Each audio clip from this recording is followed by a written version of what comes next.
If we were celebrating the Eucharist in the chapel or in the big church sanctuary, we would have heard the entire set of readings designated for the fifth Sunday of Easter service for today. But we heard verses from Psalm 31, from the book of the Acts of the Apostles in John's Gospel. Our epistle reading would have been from the first letter of Peter. Currently, we are celebrating our worship time together, accommodating screen challenges and viewers' fatigue. The changes include one less reading, but that has not prevented me from touching on all the readings, including the one we could have read. I wanted to see how the set of readings might tie together, how they might enhance and affirm one another. I think they tell of a church always supported from the past and always changing. In the reading from the 6th verse of the book of Acts, we hear about Stephen, the new deacon, and his faith, courage, and shocking stoning. But what we did not hear in the read short piece was Stephen's testimonial to his Jewish heritage, delivered just before he lost his life. Speaking particularly to Jewish to the bosses of the Jewish temple, he tells the ancient history of the Jewish people, showing that Jesus was a continuation of a tradition of God working among his people, and Jesus also a corrector of the path that faith had wandered from. The faith that Stephen preached and lived was the millennia and centuries-old Hebrew heritage story, and the new chapters of that story, which were the Jesus story. That story is the penultimate story, the one of God's commitment to God's people and God's people to their God. But now, with the benefits of the teachings, the course corrections that Jesus brought to that story, the apostles, deacons, and other followers of Jesus were not detracted from the story as the Jewish leaders contended.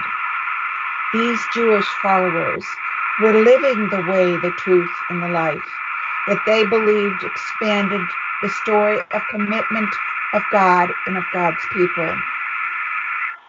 Psalm 31 could have served as Stephen's plea as he died for his belief in Jesus' way. The psalm contained these phrases: "In you, O Lord, have I taken refuge. Take me out of the net that they have secretly set for me. You are my tower of strength. Make your face to shine upon your servant." The psalmist's plea is woven with trust in a God who was and had been with his people, even in the most dire of times. From the first letter of Peter, we would have heard the term living stones. God's people, Jesus' followers, invited to be like living stones upon which the church will build itself, one stone at a time, with all her members' strengths and perseverance, following the way, the truth, and the life. Each generation of solidity adding to the strength of the structure called the church, the body of Christ. In the gospel reading, we actually hear, "I am the way, the truth, and the life." These words in the entire reading are part of what is called Jesus' farewell discourse, his last lessons to his disciples, spoken after he had dismissed Judas from the Last Supper. This discourse contains Jesus' final lessons, warnings, encouragements, and promises to the followers he had chosen to follow him. Jesus handed them the task of building a stronger way of being God's people. Both the Hebrew and the New Testaments are the story of the relationship between God and his people. The story is a continuous one, sometimes enhanced by humankind's part of the bargain. Sometimes we have come up lacking. But it is one story. It tells of betrayal, dedication, but always that story continued through plagues, slavery, coronations, feasts, courage, fear, births, deaths, faithfulness. The story continues still.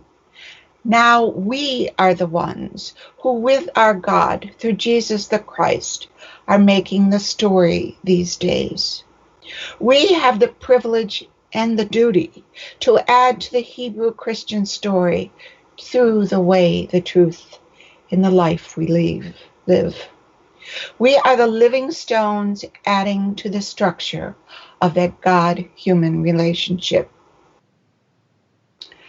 This last week, an email correspondent recommended to me the website of St. Thomas Church on Fifth Avenue in New York City. The website was grand. The service they recorded and now make available online was perfect in sound and ritual.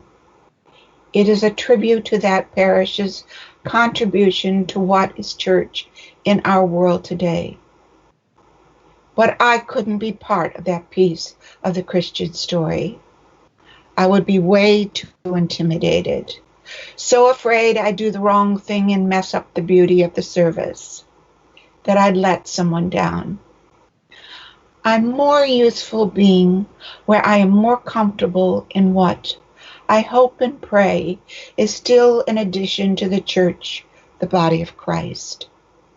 I offer this contrast in priestly preference as an example of the magnificently diverse structure that is the body of Christ, the church. Its breadth that can embrace the bold as well as the timid, those of much talent and those of less, those that are leaders and those that serve better as helpers. That is us all. The part of the structure of church we are called to build right now is challenging. We are called to be of graceful heart, to be thinking of others, forgiving of Zoom, Facebook, YouTube, and Skype when they are clunky to maneuver, and concurrently thankful that we have them available to us. We are called to live the way of Christ under extraordinary conditions. But that is the story of God and God's people, and it is what has been, is, and will be. It is a story of change. It is the opportunity to add to the story of us and God, and to play it out well so that it can be retold with pride again and again. There will be no going back to what the world was before. For us as God's people, this is an opportunity to embrace change, stinker that is sometimes is, and see what we can do to add to the church. How will we do that? We are going to find out together. It is our duty as the makers of the story of us and God to continue that story as a faith story, a hope story, a love story, now with new challenges in a new era. We can do this.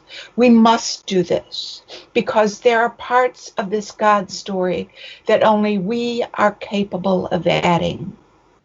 So, just how will we become new?